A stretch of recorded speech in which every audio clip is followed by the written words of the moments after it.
Hello students, आज की class में आप सभी का स्वागत है। आज की क्लास में हम पांडु वंश के शासकों का अध्ययन करेंगे। इसके कौन कौन से शासक हुए, तो आइए आज की क्लास स्टार्ट करते हैं।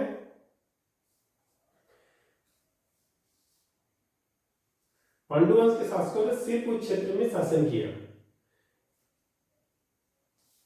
सरब वंश के एक शासक थे सरब वंश।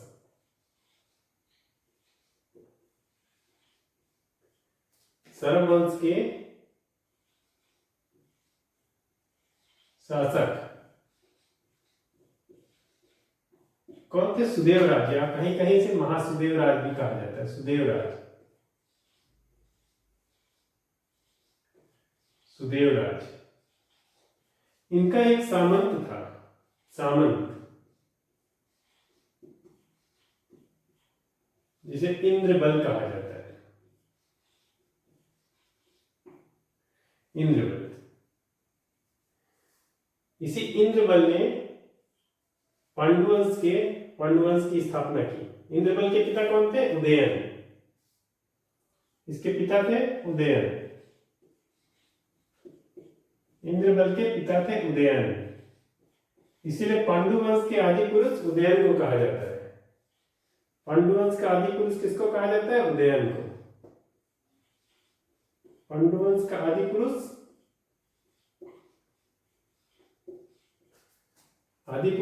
अगर पांडुवंश का आदि पुरुष पूछा जाता है उदयन ऑप्शन में है तो उदयन लगाना है। और पांडुवंश का वास्तविक संस्थापक पूछा जाता है। पांडुवंश का संस्थापक, पांडुवंश का संस्थापक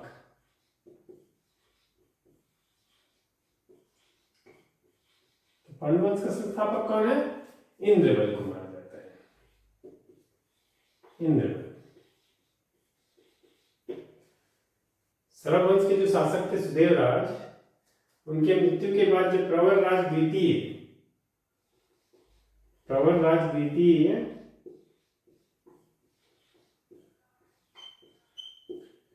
जब शासक बनते हैं तो प्रवरराज द्वितीय को परास्त करके प्रवरराज द्वितीय को परास्त कर देता है इंद्रबल और पांडुवंश की स्थापना करता है। तो सरब वंश के अंतिम शासक प्रवरराज द्वितीय को परास्त करके इंद्रबल ने पांडुवंश की स्थापना की। इंद्रबल के पिता उदयन, इसलिए पांडुवंश का आदि पुरुष उदयन को कहा जाता है। पांडुवंश के वास्तविक संस्थापक इंद्रबल को माना जाता है।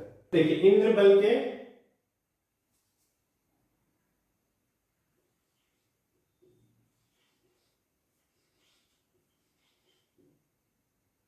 चार पुत्र हुए थे। इंद्रबल के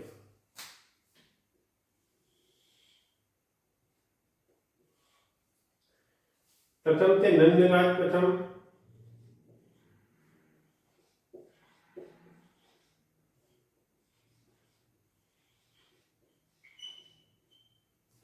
द्वितीय थे सुरबल,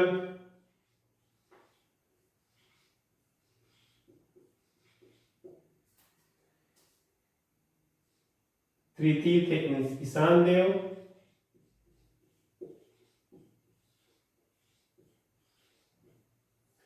और चौथे पुत्र थे भवदेव, जिसे भवदेव रणकेसरी भी कहा जाता है।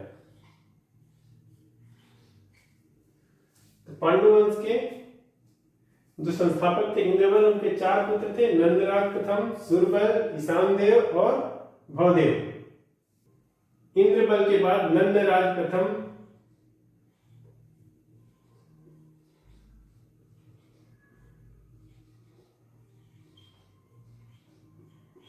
इंद्रबल के बाद नंदराज प्रथम उनका इंद्रबल का उत्तराधिकारी बनता है। बल का उत्तराधिकारी।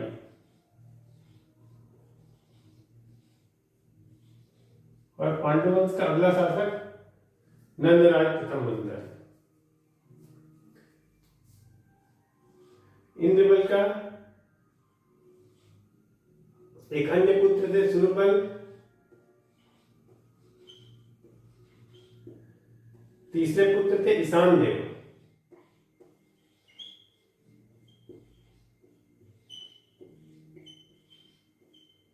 ईशान देव ने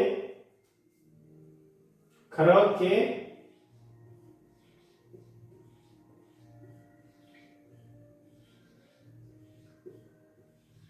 शिव मंदिर,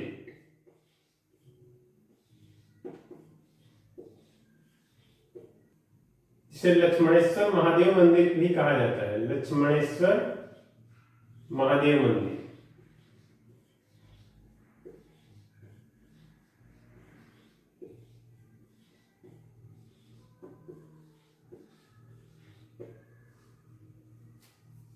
ईशान देव ने खरौद में एक शिव मंदिर का निर्माण कराया, जिसे लक्ष्मणेश्वर महादेव मंदिर कहा जाता है। इस लक्ष्मणेश्वर महादेव मंदिर को लाखा चाउर मंदिर भी कहा जाता है। लाखा चाउर, इस मंदिर में जो शिव की जो प्रतिमा है या शिवलिंग जो स्थापित किया गया, उसमें छोटे छोटे चावल के दाने जैसे बहुत सारे लाखों छिद्र हैं, जिसे इससे लाखा चाउर कहा जाता है। ऐसे लगता है जैसे चावल के दानों से ये छिद्र बनाए गए, इसलिए इसे लाखा चाउर मंदिर भी कहा जाता है। लाखा चाउर, लाखा चाउर।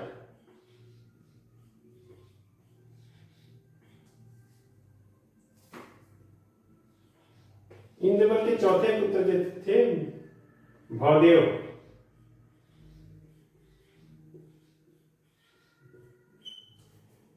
इनका एक शिलालेख प्राप्त होता है, भांदक शिलालेख, भांदक शिलालेख।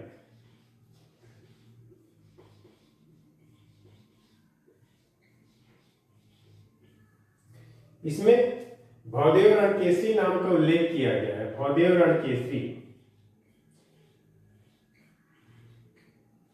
भौदेव रणकेसरी।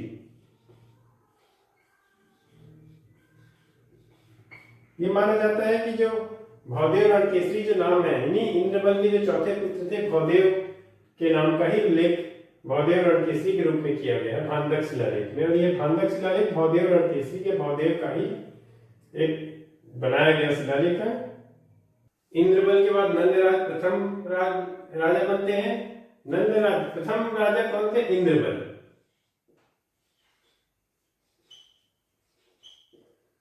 द्वितीय बनते हैं नंदराज प्रथम।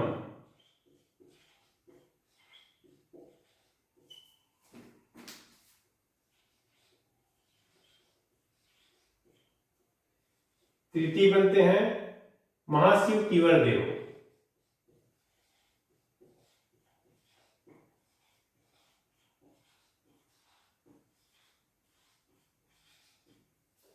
और पांडु वंश के चतुर्थ राजा बनते हैं नंददेव द्वितीय।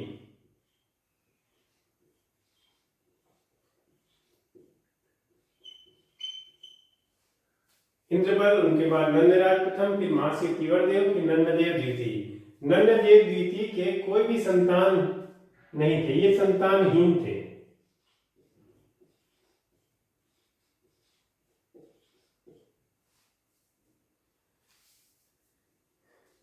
इसलिए नंददेव द्वितीय के बाद इनके चाचा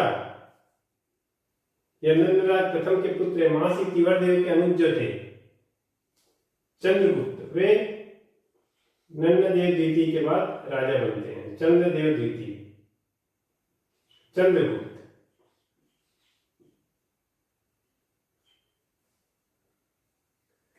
और चंद्रगुप्त के बाद हर्षगुप्त।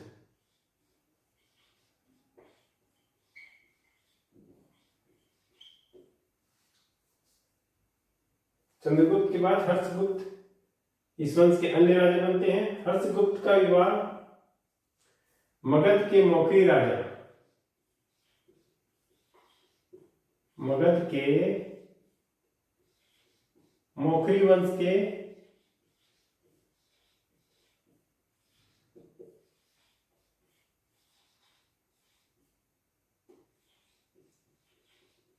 राजा सूर्यवर्मा की पुत्री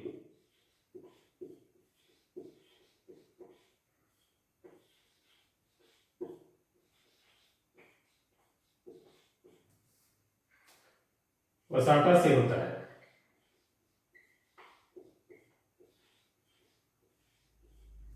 मगध के मौर्य वंश के राजा सूर्यवर्मा की पुत्री वसाटा से हर्षगुप्त का विवाह होता है।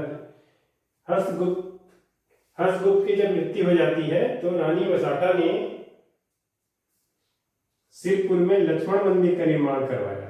सिरपुर के लक्ष्मण मंदिर का निर्माण प्रारंभ करवाया। सिरपुर के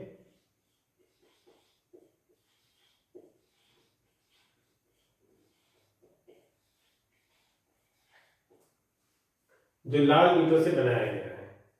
देखिए, मगध के जो राजा थे सूर्यवर्मा की पुत्री वसाटा का विवाह पांडुवंश के हर्षगुप्त से होता है। हर्षगुप्त की जब मृत्यु हो जाती है तो उनकी पत्नी, उनकी रानी जो थी रानी वसाटा, उन्होंने सिरपुर में लक्ष्मण मंदिर का निर्माण किया। लाल ईंटों से बहुत ही सुंदर मंदिर बनाया गया जिसे सिरपुर के लक्ष्मण मंदिर के नाम से जाना गया था। यह लाल ईंटों से बनाया गया। इसका प्रारंभ, इस मंदिर का निर्माण का प्रारंभ रानी वसाटा के द्वारा करवाया गया। लाल पत्थरों से निर्मित है।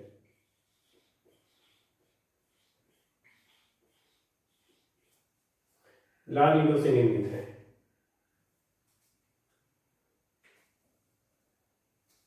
सिरपुर के लक्ष्मण मंदिर का निर्माण प्रारंभ करवाया और इस मंदिर का निर्माण समाप्त किसके काल में हुआ? महाशिवगुप्त।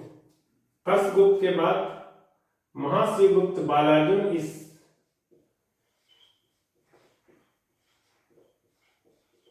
महाशिवगुप्त, जिन्हें बालार्जुन भी कहा जाता है,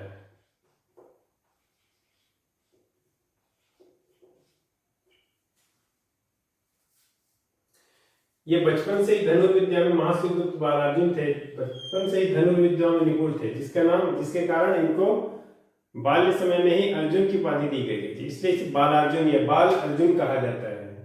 धनुर्विद्या में निपुण थे, धनुर्विद्या में पारंगत थे।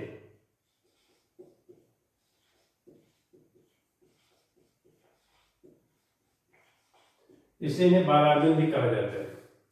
इन्होंने जो इनकी माता रानी वसाटा के द्वारा अपने पति हर्षगुप्त की याद में जो सिरपुर के लक्ष्मण मंदिर बनाया गया था, लक्ष्मण मंदिर का निर्माण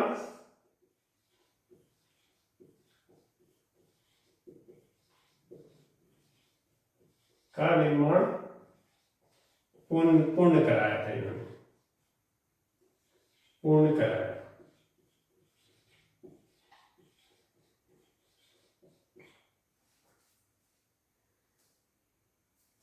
सिरपुर की खुदाई में इनके 27 ताम्रपत्र प्राप्त होते हैं। 27 ताम्रपत्र।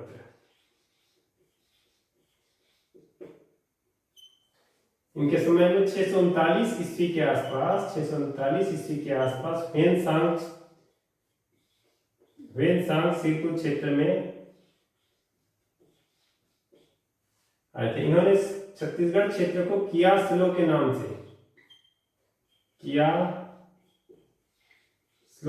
से, छत्तीसगढ़ क्षेत्र का वर्णन किया।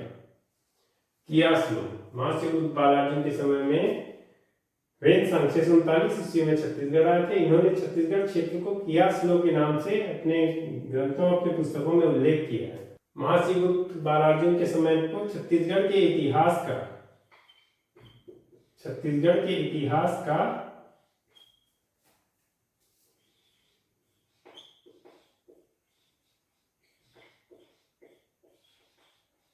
स्वर्ण काल कहा जाता है।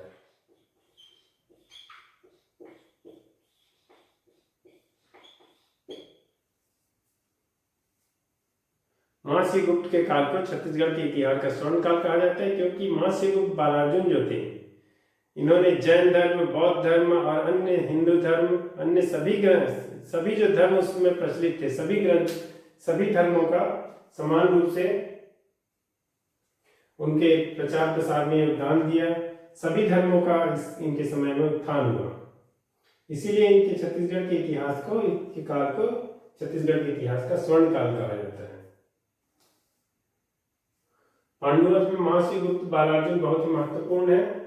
इनके समय इनके 27 ताम्रपत्र प्राप्त हुए। 639 ईस्वी में हेनसांग के छत्तीसगढ़ में आगमन हुआ। ये धनुर्विद्या में पारंगत थे। लक्ष्मण मंदिर का निर्माण पूर्ण करवाया था। छत्तीसगढ़ के इतिहास का इसे स्वर्ण काल कहा जाता है। आज की क्लास यहीं समाप्त करते हैं।